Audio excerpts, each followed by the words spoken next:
In 1991, a series of murders in a hospital in Lincolnshire would shock the world. A chilling pattern had emerged from the collapse of 13 children, 4 of whom had died.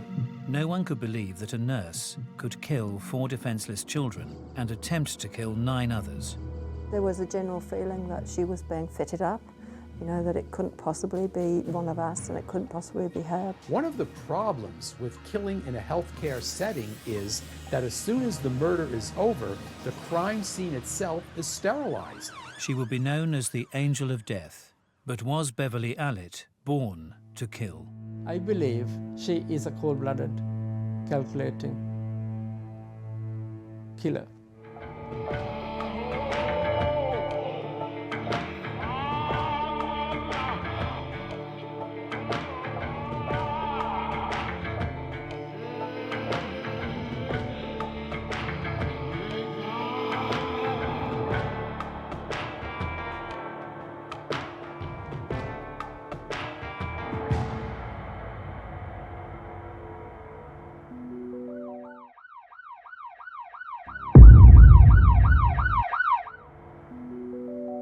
It was March 1991. In the market town of Grantham, 5-month-old Paul Crampton had been suffering from a minor chest infection for some time and was not getting any better. Eventually, his concerned parents thought the safest thing to do would be to take him to the paediatrics ward of Grantham Hospital for a checkup. He was described by the hospital staff as a happy wheezer, so of course we were concerned. Our child was in hospital, but we weren't worried. We certainly saw this as a precautionary matter just to deal with this chest infection. The doctors on Ward 4 decide to keep him in overnight as a precaution. His parents are relieved Paul is now in safe hands, but their calm was short-lived. Within hours, Paul's condition had turned serious. When I returned to the hospital, I turned into a scene of utter chaos. Paul was laid in the arms of a nurse. He was grey, clammy, cold. The doctors were called. Paul, whose heart had virtually stopped, was attended by the resus team. When I came to see the baby, he was shut down, pale, sweaty. So I immediately attempted intravenous line and gave some glucose. He recovered miraculously. Paul responded well to treatment, and quickly calm was restored to Ward 4, but questions remained. He had recovered from this hypoglycemic attack, and of course at that point my attention turned to why this had happened and what was the cause. This was something totally unexpected. It proves that the baby had low sugar, but we do not know why a baby has glucose deficiency. The hospital staff were certainly in a state of confusion and worry, without answers. They could not understand and comprehend what was happening to Paul, but it seemed to me bigger than that, but I didn't understand why at the time. Little did David know that his son Paul's sudden arrest wasn't the only unexpected incident Ward 4 had seen in previous weeks. In fact, by average standards, Ward 4 was seeing a very bad run of luck when it came to its young patients. It was over winter time, so you do get an increase in the number of sick children over the winter. It's normal, but it just seemed worse than normal. It was the worst winter that we'd ever had. 7-week-old Liam Taylor was the first to die. Liam had been brought in with a mild chest infection, and within hours of being admitted to Ward 4, had inexplicably collapsed with respiratory failure. He did have pneumonia, so he was very sick, but he had deteriorated so quickly. The consultant, Dr. Naniakara, was really upset. He had showed signs of respiratory and cardiorespiratory difficulties, what we call acute collapse, totally unexpected. And they tried to revive him, but unfortunately they basically said to Joanne and Chris Taylor that it looked like they were going to lose him. And Joanne Taylor and Chris were basically saying that they didn't want him prodding around with tubes and that if it was all going to be futile, they just wanted him to rest. and Liam died in his father's arms.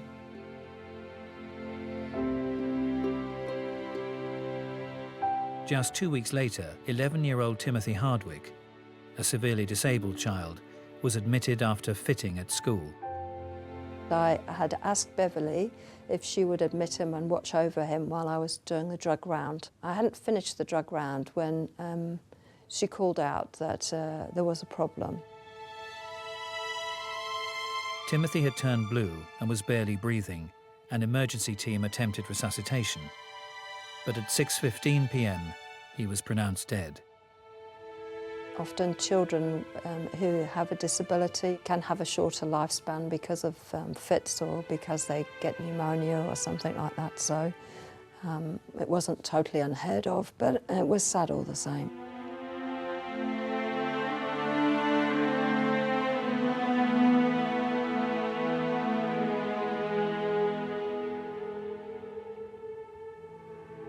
And again, just 5 days later, another child, 15-month-old Kaylee D, suffered 2 unexplained respiratory arrests. The first was unexpected, but the second bewildered staff. Concerned they had no real answers, doctors transferred Kaylee to the larger Nottingham General Hospital, where miraculously she quickly recovered. So with 4 sudden and largely unexplained incidents happening in close succession, the staff on Ward 4 were growing unsettled.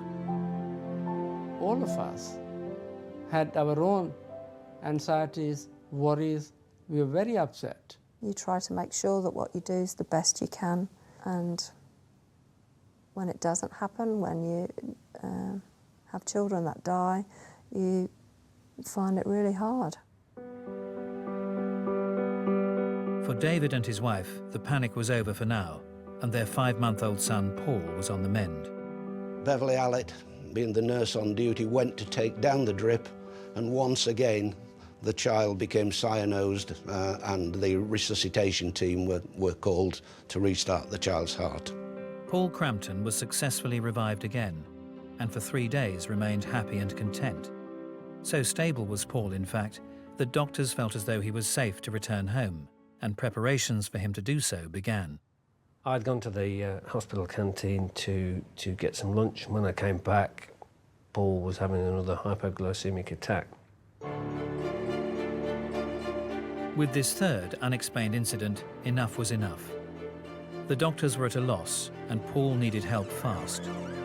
On another glucose drip, he was rushed to the Queen's Medical Centre, a larger hospital 20 miles away, where he quickly recovered. Now, during that last attack, Dr. Porter took blood from the child, which was sent off to the University of Cardiff for analysis.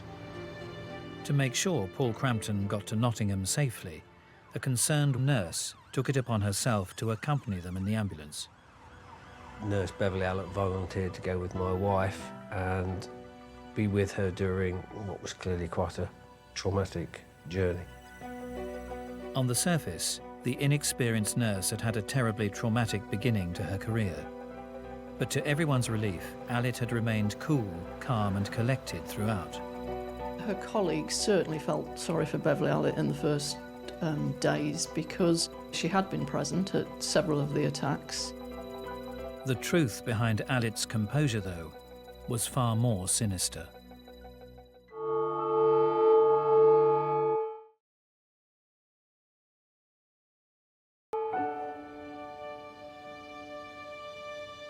Over the past 4 weeks, Ward 4 of Grantham Hospital's paediatric unit was having a crisis. 4 of its young patients had all suffered unexplained arrests, 2 of which had resulted in death. Inexperienced nurse Beverley Allitt was unfortunate enough to have been present for all of them.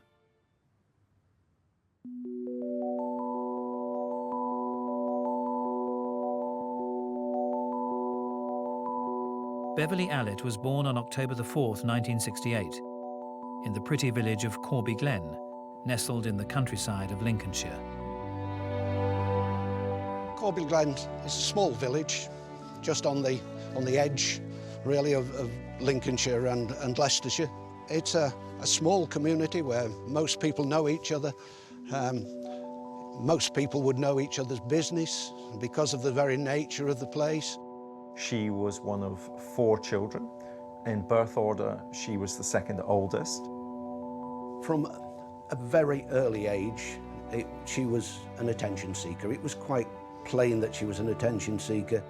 She seemed to be a pudgy kind of girl who wasn't particularly beautiful or striking or talented or gifted in ways that other people used to get attention.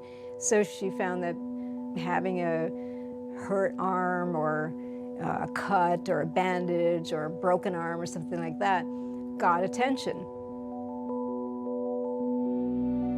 She would cut herself on glass more often than anybody else. She would be going to hospital more often than anybody else. But generally, I think she seemed to be just a normal child growing up in a rural community. Beverley's childhood really was unremarkable until she failed her 11 plus, and as a consequence she went to the local secondary modern school. Her older sister Donna went to the grammar school in Grantham. She left school here as a 16-year-old with very little academic qualification, but was befriended by a nurse from Grantham Hospital who lent her the necessary books and equipment to study to join the nursing profession, which she did when she was about 17 or 18 years of age. It was this chance meeting that changed the course of Allitt's life forever. Whilst on her pre-nursing course, Allitt worked part-time at a local pub, where she met several boyfriends. Interestingly, the boyfriend's nickname for Beverley Allitt was the Fable, because she kept inventing stories about herself. And it's this sense, this need for Beverley Allitt to draw attention to herself, to be at the center of attention, to have people sympathizing with her, that really is the dominant characteristic of her childhood. Behind me is the Fighting Cocks pub, where as a teenager she worked behind the bar. And it's where she met her boyfriend at the time, Steve Biggs, who she later went on to beat up quite badly whilst they were engaged to each other. She humiliated him, she beat him up, she was aggressive. Allitt's aggression towards one she was supposed to love was a chilling glimpse of the future. Although not known by anyone at the time, Beverley Allitt's unusual behaviour showed a remarkable likeness to the symptoms of a rare medical disorder.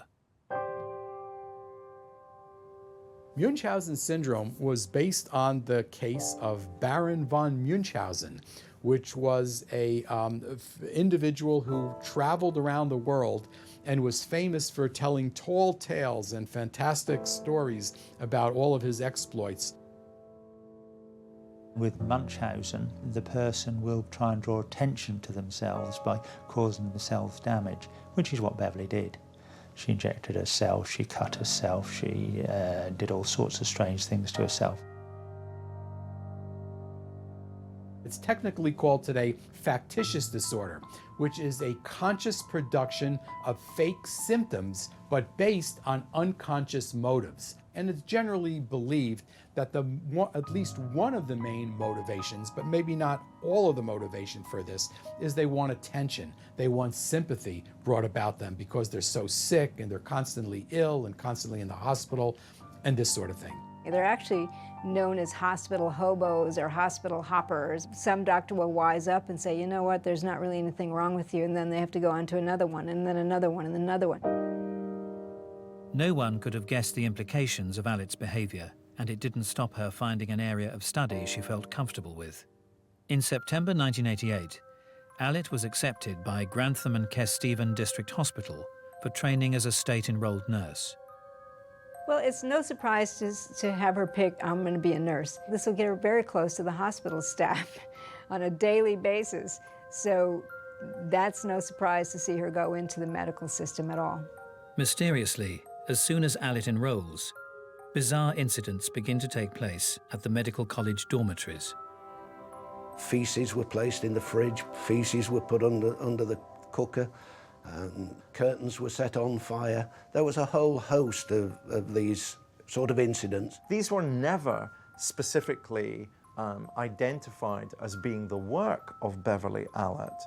With no culprit coming forward, all of the young students were threatened with being removed from the course unless the incidents stopped. And while she was always central to them, they could never actually say that it was her that was responsible. Whilst on the course, Allitt's lies about injuries and illnesses continued to escalate. She'd injected water into her breasts, so one looked bigger than the other. She'd taken nearly boiling water in her mouth and about to take a temperature. She was off with injuries which were relatively minor. She was off with colds and flu, and it seemed that any excuse would do rather than go into her studies. Between 1988 and 1990, when her nursing course is going to end, she's going to have had something like 160 sickness days in that period of time. As a result, although she passed, she only just managed to pass the nursing course. Having scraped by on her course, Allitt decided she would like to train as a children's nurse. And she was rejected at this particular time, and the board gave the reasons for her rejection as the fact that she hadn't got enough experience of dealing with sick children. The rejection was a blow for Allitt, but she manages to find a position on Ward 4 of Grantham Hospital, where she can get the all-important experience.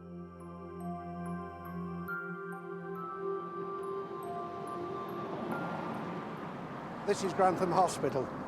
The boarded building that you see on the right was in fact the front entrance of the hospital back in 1991. For whatever reason, that element of it is now closed. Ward 4, which was the children's ward, sits more or less behind this front facade. Was a typical small ward with private rooms for children.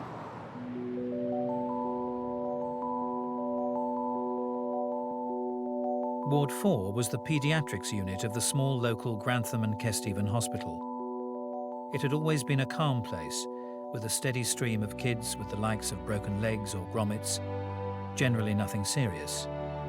Despite staff shortages there, the nurses took pride in their work, and there was a host of cartoon characters adorning the ward. There's chronic understaffing at Grantham and Kesteven General Hospital, and therefore they need state-enrolled nurses on Ward 4, and even though Beverley Allitt has never really had an appropriate health screening or gone through a CRB check, because the ward is so short of qualified nurses, Beverley Allitt is given a job on Ward 4 nursing children. She was appointed as part of the drive to recruit more nurses. My only regret or sadness is the fact that she was not a children's nurse. She was an enrolled nurse, which is a nurse who has only done 2 years of training, and not a children's nurse who has done at least 3 years of training. But to be truthful, at the time, we were glad of the extra hands. On February the 18th, 1991, Beverley Allitt began her 6-month contract as a nurse at Grantham Hospital. She seemed quite keen to learn and eager to please.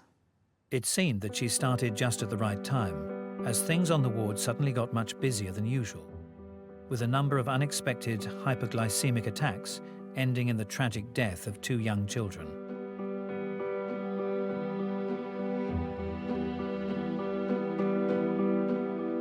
The more experienced nurses on the ward had never known it to be so busy. I remember we thought of all different things it could be. Maybe there was this new bug that was going around that nobody had found yet, or maybe it was just a bad time for us. It does happen. You do have children who are very sick and they do die sometimes.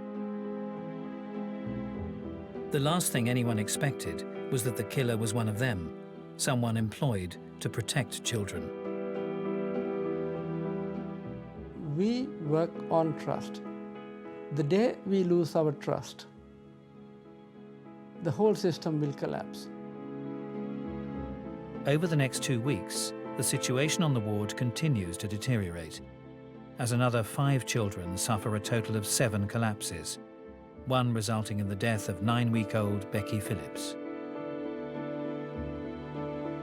She'd come in with a tummy upset. She was only brought into the hospital because she'd been a premature baby. Family were a bit concerned. They brought her in. She was examined. She was about ready to go out. She'd got over her diarrhoea and vomiting. She was put in the care of Nurse Allitt, and then she got home. She became grizzly and uncomfortable and clammy. She collapsed. She was brought in and she died. And Becky wasn't the Phillips' only child to suffer at the hands of Nurse Allitt. Worried that her twin sister Katie may be suffering from a similar illness, her parents brought her in as a matter of precaution. She inexplicably stopped breathing twice and was resuscitated, but sadly suffered permanent brain damage. Beverley was regarded as an angel. She had actually found the problem, called the medical advice and got the Katie treated. Allitt was at the centre of attention again, miraculously always the first to the scene, giving parents the impression she was always going the extra mile. Her parents think so highly of Allitt that they ask Allitt to become Katie Phillips's godmother. The young Nurse Allitt was an angel. She had been there for both Becky and Katie and was always on hand to help with the tragic cases that Ward 4 was experiencing. However, when revealed, the truth behind the mysterious deaths would shock the world.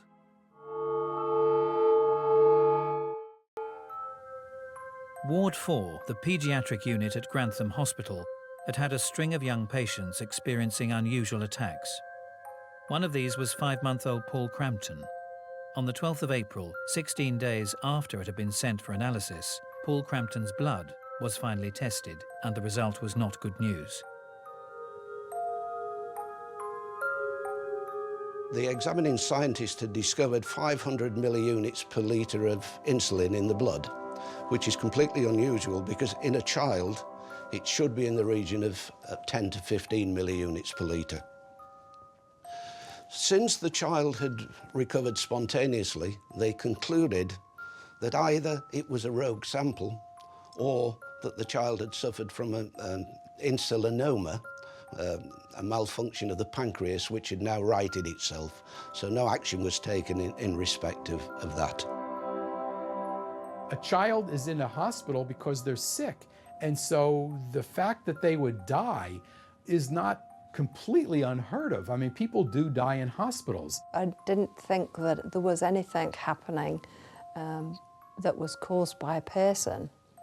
It is unthinkable that somebody who is looking after sick children would hurt them. It was unthinkable then. It's unthinkable now. Over the following 2 weeks, another 10 children collapse, and horrifically, there is yet one more death. On April the 22nd, 15-month-old asthmatic Claire Peck was brought into Ward 4 with a severe attack. Claire Peck was an absolutely beautiful little girl who had been a regular on our ward. She'd come back several times with asthma, and she would come and have some treatment and get better and go home. The doctor went off to talk to the family, to reassure the family. Whilst he'd gone, the little girl is left alone with Beverley Allitt in the treatment room. She raises the alarm almost immediately and says that this little girl has stopped breathing. The resus team are called. They get the little girl breathing again, and she seems to be on the road to recovery. Doctor goes off to once again speak to the family, and once again within the space of about 90 seconds the alarm is raised by Beverley Allitt. The child has stopped breathing. Despite the efforts of the resuscitation team, they couldn't get the child breathing again, and sadly she died. The day Claire Peck died, I think, was probably the worst day we had. We couldn't believe it. And we couldn't believe she was gone. We all started getting upset, waiting for someone to come out with some magic answers. With doctors running out of medical explanations, there seems only one possible conclusion. The killer is closer than they dare imagine. Hospital authorities contact the police. So on the 30th of April of 1991, I, as Detective Superintendent, get a telephone call to suggest that there may be something untoward happening at Grantham Hospital. The initial meeting at Grantham Hospital took place on Friday the 3rd of May 1991 and was attended by a variety of people, but it included the two consultant paediatricians from Grantham, Dr. Nanyakara and Dr. Porter, and the expert Professor David Hull. Professor David Hull is asked to produce an independent report. Based on just the medical notes of 14 cases, he concludes that only 3 signal some worry, and only one of these, that of Paul Crampton, seriously concerns him, with the notes showing evidence of an untoward act. In some police circles, there was the suggestion that we were just wasting money and that we should pull the plug on it. But I chose to go down the route of investigating the circumstances surrounding the collapses, the 3 collapses of Paul Crampton. Following his detective's instinct, Stuart Clifton senses something is not right and pursues the case. Stuart Clifton, who was my boss at the time, called a meeting one day in May 1991, and he basically said, I have picked you as a group because of the sensitivity or the potential sensitivity of the case. I don't know what we've got. I want you to go up to the hospital in pairs. I want you to speak to the parents of some of the children, some of the nurses and that, and basically, as I've said, do a fishing expedition and just see what you can find out, really. The police cautiously began interviewing staff at the hospital. However, as they spoke to more parents and employees, things did not become any clearer. When we first went to Ward 4 to speak to the nurses and that, it was apparent that not only did the nurses not know themselves what was going on, the parents didn't either. And everybody was sort of just wanting an answer to what was going on, and everybody, quite honestly, was hoping that, you know, that these arrests and that were going to be a natural cause. Among others, they questioned one nurse who appeared to have been present at nearly all of the incidents, Nurse Beverley Allitt. On the first time that I met her, the 7th of May, Bev came into the side room. She was a quite large, heavily built girl, quiet, pleasant, sat down, spoke, answered all questions really. She was certainly no different to any of the other nurses that I'd spoken to. Allitt had already spent her entire life lying to people, and this interview was to be no different. The truth would remain hidden for now. But in the meantime, Stuart, obviously running the inquiry, was looking at different angles and that, and he was contacting various paediatric professors and that to have a look at the files of the children involved. And of course from that, then a different story was emerging. Outside the hospital, Detective Neil Jones was given the task of looking for any other evidence around the 13 children. I was over at the Queen's Medical Centre and they sent me to the hospital, City Hospital at Nottingham. And I found a big freezer over there and it contained blood samples. And these blood samples were taken for children in the hospital to check for genetic defects, growth analysis, that type of thing. And they were supposed to be destroyed every 3 to 6 months. She didn't clear the fridge very well.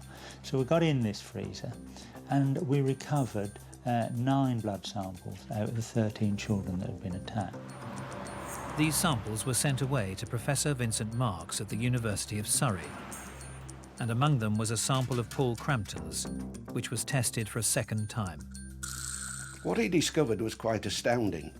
He discovered that the blood insulin level was not 500, but it was 47,000, which was the second highest ever recorded in the world. We set about looking why this there should be such a discrepancy between Cardiff and the University of Surrey, and discovered that the machine on which it was tested at Cardiff was only calibrated to 500 and it had gone off the scale. In this particular case, he concluded that it was injected insulin. So here for the very first time was some evidence that suggested that there was a killer on the ward at Grantham Hospital. There was a medical report prior to 1991 about 2 cases where babies were administered insulin and various other drugs, and that is a mother who had actually done that intentionally. Now, that in fact was termed Munchausen syndrome by proxy. This is when an individual creates false symptoms in somebody else, usually somebody that they're having, that they're in charge of, like their child, for example. And so a mother who's creating false symptoms in their child will put feces, for example, in the baby's formula to give the child a fever. And sometimes in extreme cases, the mother will actually kill the child. With this revelation in mind, the detectives now needed to ascertain how this could have happened. We began to look at where the insulin may have come from and discovered that insulin is replaced on the ward from the hospital pharmacy on demand. It's kept on the ward in locked fridges. One key fits any fridge within the hospital. The key to the fridge on the children's ward, Ward 4, went missing. The last person known to have had it was a nurse called Beverley Allitt, who had been asked about it and claimed to have handed it on to another nurse. Professor Marks tested all of the 13 samples, and it turned out that Paul's blood was not the only one with abnormalities. Becky Phillips' blood came back and it got 9,000 units of insulin in it. There was other samples that got potassium, high levels of potassium, and lignocaine, and various drugs were found in these samples. So obviously that galvanised the inquiry, opened the inquiry to look at it in much more depth. The gathering evidence was now a clear indicator that there may be a criminal on Ward 4, and action would need to be taken as soon as possible. Stuart had what he calls his old-fashioned gut feelings, and he then decided that he wanted a chart making, sort of defining every child that had been on the ward that had suffered attacks, marking them, and basically seeing if he could establish timelines and who had been looking after the children. What began to emerge was a pattern that each and every time Beverley Allitt had been left alone with a child, the child collapsed. I was shocked. I just couldn't believe that she was the nurse who was working with me who actually had been doing it. The idea that a healthcare professional could actually be responsible for the deaths of people in her charge was a step too far. She's succeeded in convincing people that she's so caring, why would anyone suspect her? There was a general feeling that she was being fitted up, you know, that it couldn't possibly be one of us and it couldn't possibly be her. Beverley Allitt was now the prime suspect. Police needed to act fast to protect the rest of the children on Ward 4 from any further attacks. On the 21st of May 1991 at 7 a.m, the police arrest Beverley Allitt at her home on suspicion of stealing the key from the insulin fridge and for the attempted murder of Paul Crampton. At no time did she lose a cool, at no time did she give the impression that she was anxious or that she felt that we knew she was guilty of any offence. Beverley Allitt is taken by Officer Billingsley and Detective Neil Jones to the police station for questioning. Meanwhile, officers search her house. At the house, officers found a syringe, and in the wardrobe of a bedroom at the house, they found the ward allocation book. We spent hours interviewing her. Again, her reaction was really strange, bearing in mind she'd been arrested on suspicion of murder. She didn't admit any single offence, but what she did do, she distanced herself and she put other people in the frame for each child. And it became quite clear that there was no evidence that was going to emanate from her. I'm fairly sure that she thought in her own mind that there would be insufficient evidence to convict her of murder.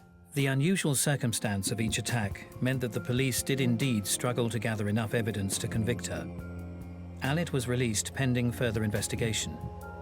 And despite the police suspicions, Allitt's cold-blooded ways would not stop. 21st of May 1991, the police had arrested Beverley Allitt for attempted murder, but had to release her due to lack of evidence. Her job as a nurse, one of power and trust, made the investigation that much harder. One of the problems with killing in a healthcare setting is that as soon as the murder is over, the crime scene itself is sterilized. I mean, it occurs in a hospital, they take the victim out, the body, and the cleaning folks come in and deliberately get rid of anything that could be considered forensic evidence. It was a serious investigation. Nobody expects a carer in a hospital environment to be killing children, and that's what was happening here. But on top of that, it caught the imagination of the world press.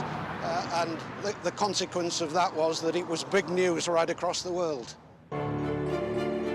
Detectives were called in after 2 months of mysterious deaths and collapses on Ward 4, the children's ward. One nurse has been arrested and interviewed at the police station under the provisions of the Police and Criminal Evidence Act. There may be a need to see that nurse again. Further than that, I would not wish to speculate about any other matters in connection. With the world now watching, the investigation continues, but the police get an unexpected response from some of the parents. Their antagonism is to the police as opposed to the person who might be committing these crimes. One family engaged private investigators to investigate the police because it was felt that the police were trying to stitch up Beverley Allitt. With Beverley Allitt now the leading suspect, she is placed on leave from her position at Ward 4. Whilst the investigation continues, Allitt moves in with her close friend Tracy Jobson and her family. The attack stopped as soon as she left the hospital, and the attack started at the home address in Peterborough where she arrived. There was things like bleach appearing in Jonathan Jobson's bed, and Jonathan was Tracy's brother. She gave tablets to the dog, and he was rolling about on the floor outside, frothing at the mouth. Eileen Jobson, Tracy's mother, was becoming increasingly concerned by events in the household. Eileen kept saying, who's doing these things? Tracy said she had no idea. Jonathan was saying he had no idea. Beverley was saying she had no idea, but then came up with a version of events that she'd seen a poltergeist and that this poltergeist would be responsible for all of these things. There was an incident where they'd gone to Whittlesea Market and Jonathan Jobson, the brother, had complained of feeling ill.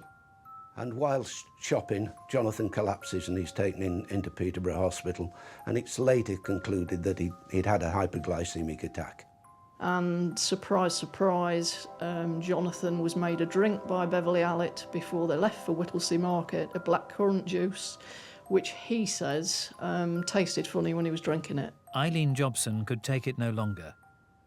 There was something clearly amiss with Allitt's presence in their home. The police were called, and Allitt was once again taken into custody.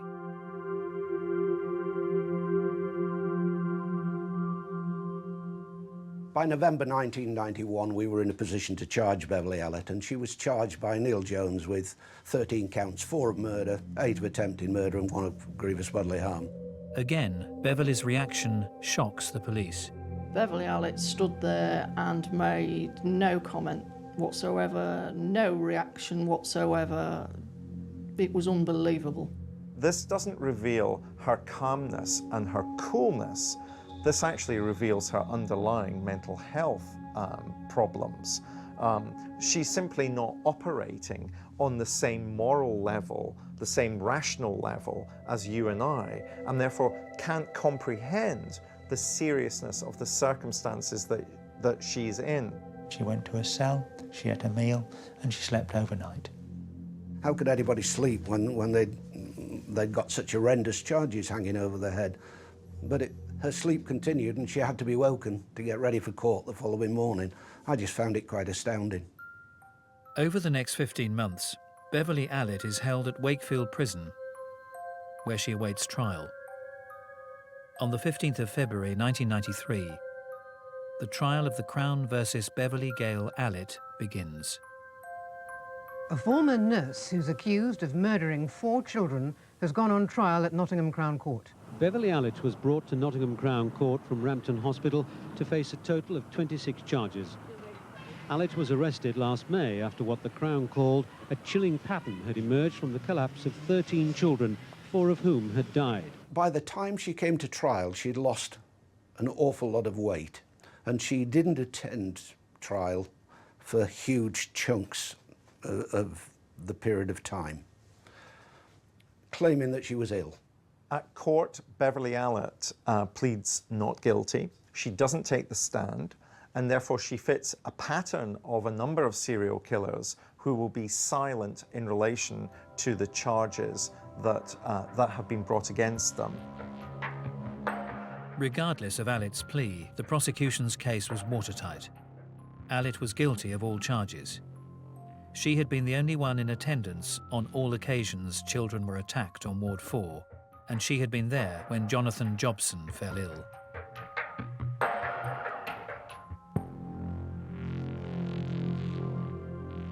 The jury convicted her of 13 counts, 4 of murder, 9 of attempted murder, and the judge gave her 13 life sentences.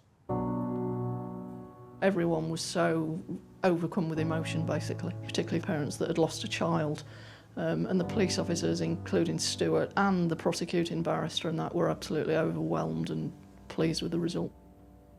The judge summed up the case by describing Beverley Allitt as a very evil lady. Allitt's constant illnesses and history of fictitious injuries had led the police to what they thought was the motive for her evil attacks and murders. Beverley Allitt committed crimes that shocked the nation. The nurse that had previously seemed to be an angel, in fact turned out to be an angel of death. But what was it that really drove this seemingly good-natured, caring individual to murder innocent children? When the court case was over and she had been found guilty, which we then knew was true and we accepted was true, then I wanted her to be in prison and to never come out again. I believe she is a cold-blooded, calculating killer. Never at any stage did Beverley Allitt express remorse. Even after sentence, when she was seen at Rampton Hospital, not once has she ever expressed any remorse for what she's done. Undoubtedly, in my mind, she wanted to be the centre of attention in everything she did. And the fact that 4 children died is almost incidental to the attention that she was seeking. Beverley Allitt had underlying mental health needs, but that doesn't mean to say that she was born to kill. She would harm children and magically appear at the 11th hour as some form of saviour so as to again draw attention to herself. And that's ultimately why Beverley Allitt killed. She wanted to draw attention to herself. I think Beverley Allitt was born with a disposition that under certain conditions would bring out violence, would bring out aggression, and those conditions did occur in her life. But I imagine these things are built up of little bits of a picture, bits of a jigsaw that all sit together to make the bigger picture and produce someone who harms people and indeed killed them in this particular case. Between the environment and her disposition, that would make her born to kill. whatever it was, that's where she finished up, and she finished up committing some horrendous crimes against the innocence of our society, our children.